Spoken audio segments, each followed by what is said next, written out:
Technology is so great. We can order groceries, get driving directions, and monitor our fitness through our smartphones. With the onset of a pandemic that has forced us to stay indoors, technology has also enabled online education. But I suppose that's not entirely new. Online education has been taking place well before the pandemic, and it's one we are all part of. WhatsApp University has been teaching us new things from our history that we did not learn even in school. We often think of fake news as something that has started since smartphones became popular. But this is not true. Don't you remember all those email forwards we used to get in the 2000s? I remember this one that said that Lord Macaulay praised India's culture and said that it would have to be broken down so that the British could gain full dominance over India. Sounds familiar, doesn't it? Like a 1970s rebirth drama, this one came back to life on social media after its life as an email forward ended. In reality, Macaulay did no such thing. In fact, he ridiculed Indian knowledge and said that Western education was the need of the hour to reform this backward country. Speaking of the impact of Western education on Indians, it's time to talk about that one person who is the favorite punching bag of the fake news community. Our first Prime Minister, Jawaharlal Nehru. Posts about Nehru go viral all the time. One of these was a quote by the man himself which went like this: "By education I am an Englishman, by views an internationalist, by culture a Muslim, and a Hindu only by accident of birth." Obviously, this is false. Nehru did not say that.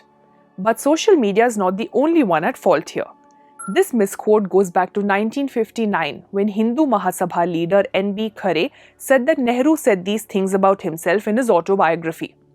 Khare was probably relying on people's laziness to get away with this, thinking who will go and read the whole autobiography and find out if Nehru actually said these things or not.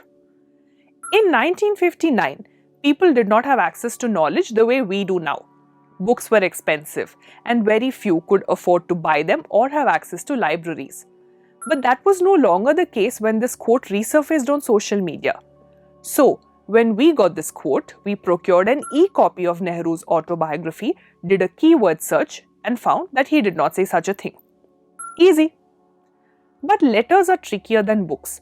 You can always put some text against a background of yellowing paper and say that it was written by Nehru to then British Prime Minister Clement Attlee, referring to Subhash Chandra Bose as a war criminal. But is it really that complicated? Nah. With a few obvious clues, we can find that Nehru wrote no such letter. Take the fact that it is full of language errors. You may not like Nehru and accuse him of several things, but you cannot accuse him of speaking or writing in poor English. There is audio-visual evidence of Nehru speaking impeccable English. Now that I've come to the point of evidence, it is easy to say, ha, there is a picture of Nehru, the womanizer, kissing a much younger woman in public. Yes, there is. But that woman is his niece. So, is it really that weird?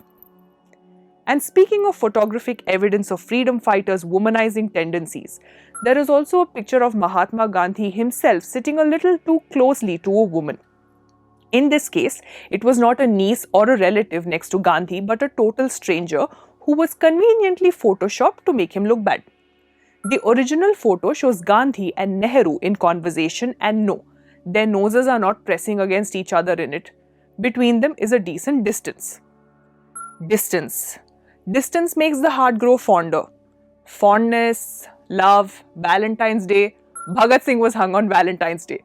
Or so some would have you believe, while others want you to think that that was the date when his death sentence was delivered. False and false.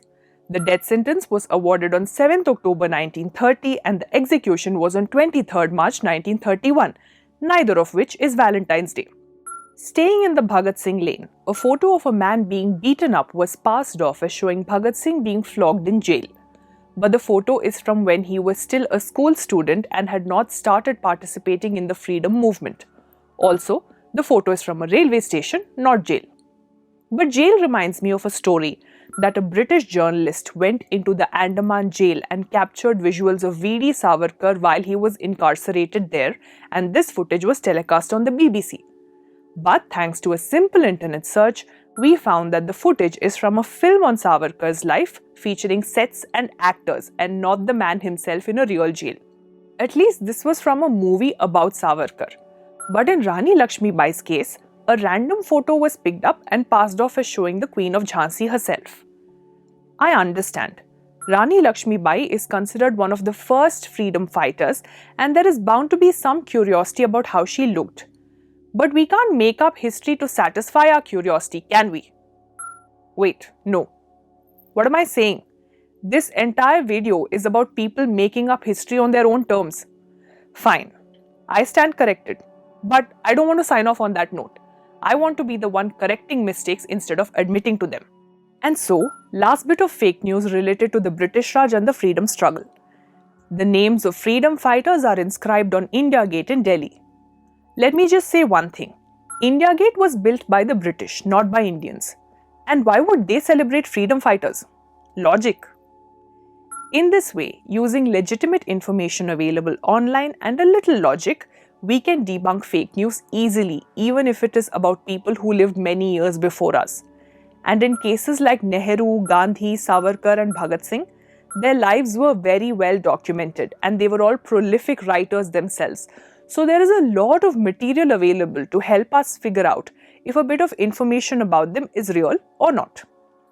In general, it is important to remember that the targets of such fake information are often those whom people have strong views about, like Nehru and Savarkar.